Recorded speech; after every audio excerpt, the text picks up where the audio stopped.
أعوذ بالله من الشيطان الرجيم. بسم الله الرحمن الرحيم. الحمد لله رب العالمين، والصلاة والسلام على سيد الأولين والآخرين وعلى آله وأصحابه أجمعين.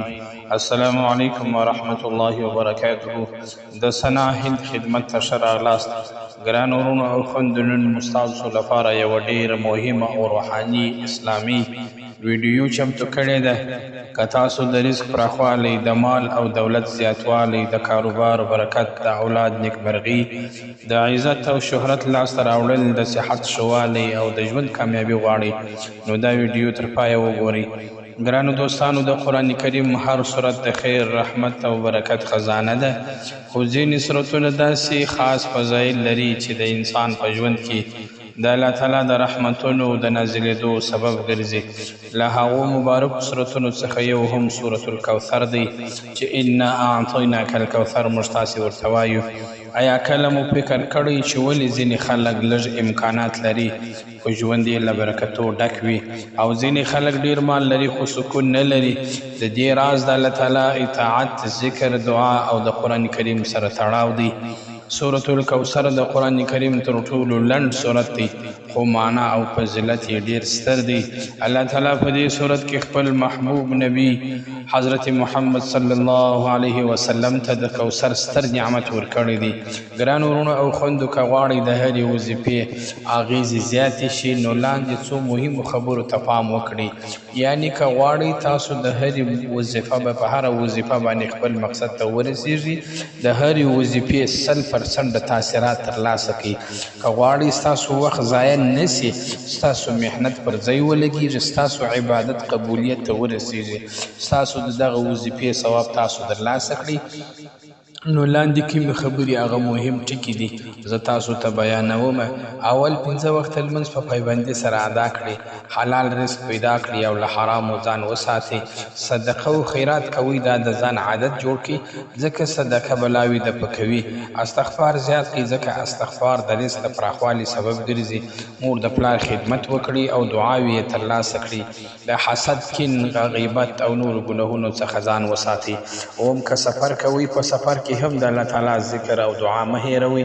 ګرانو دوستانو، کله چې یو مسلمان خپل زړه د الله تعالی سره وتړي، نو الله تعالی د هغه لپاره د رحمت دروازې خلاصوي، مشکلات یې اسانه کوي، کاروبار کې برکت ورکوي، اولاد کې خیر اچوي او په ژوند کې سکون او خوشحالي راولي.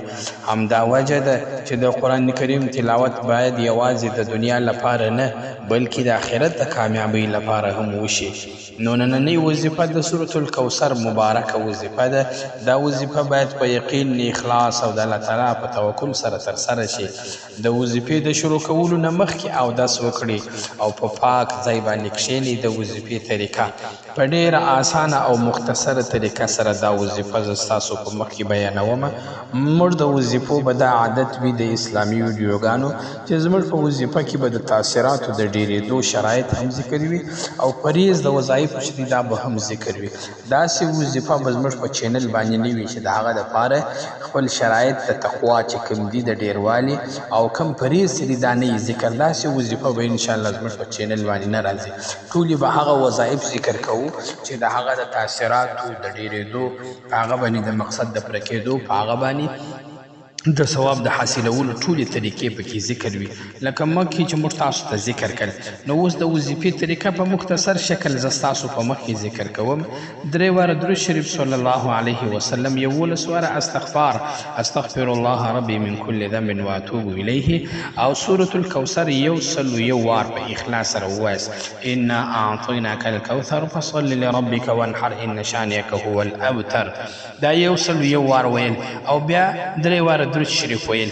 کله چې دا وظیفه وسو، په اخلاص، په اطمینان، په پټ ځای کې، په مخ د قبلې طرف ته په اوداسه باندې، په صفایي باندې، په خوشبویي باندې دا وظیفه وسوله، بیا به لونګ 2 دانې راواخلي.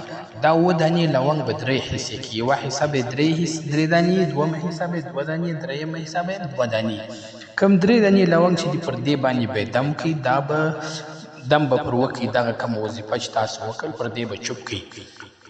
دا درې دانې لونګ به جلا کښېږدي بیا به په دې دوو لونګو باندې چوپ کړي او بیا به په دې درېیم لونګ باندې چوپ کړي دا کله چې دا تاسو اووه دانې لونګ دم کله دغه درې دانې لونګ به تاسو راواخلئ په خپله بټوه کې په خپل جوب کې به یې کښېږدئ دا درې دانې لونګ به دلته کښېږدئ په کوم بټوه کې چې تاسو پیسې ایږدئ او دا دوه دانې لونګ به په کور کې په هغه المارۍ کې کښېږدئ په کوم المارۍ کې چې تاسو پیسې یا زیورات ایږدئ یا په کوم دخل کې چې تاسو پیسې او زیورات ایږدئ دا دوه دانې لونګ به هلته کښېږدئ او دوه دانې لونګ پاته سول دا به په کچن کې هغه کچن یا باورچی خانه څوک ورته وایي یا د سالون د پخېدو ځای څوک ورته وایي په هغه باورچی خانه کې چې کوم دي خوراک په سامان کې به تاسو کېږدي دا دوه دانې لونګ نو دوه دانې لونګ باورچی خانه سوه دوه دانې لونګ په المارۍ کې چې کوم ځای زیورات او پیسې ایښول کېږي او درې دانې لونګ به په خپله بټوه کې کښېږدئ دغه د لونګو تاثیرات چې دم سوي دي په دا وظیفه باندې چې ما تاسو ته مخکې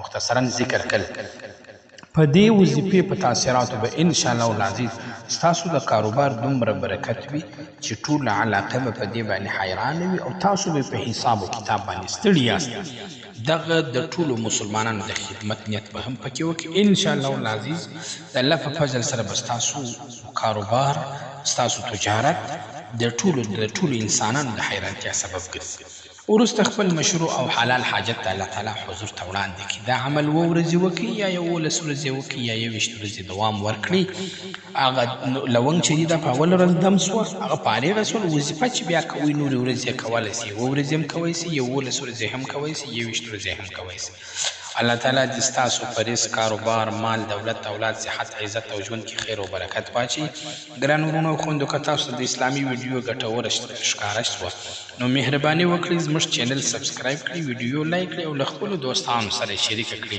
که غواړئ وخت په وخت اسلامي وظیفې دعاګانې د قرآن کریم فضایل او د دیني معلوماتو ویډیوګانې ترلاسه کړئ نو زموږ چینل سره یو ځای شئ الله تعالی دې موږ ټولو ته د قرآن کریم په تعلیماتو د عمل کولو توفیق راکړي وآخر دعوانا ان الحمد لله رب العالمين السلام عليكم ورحمة الله وبركاته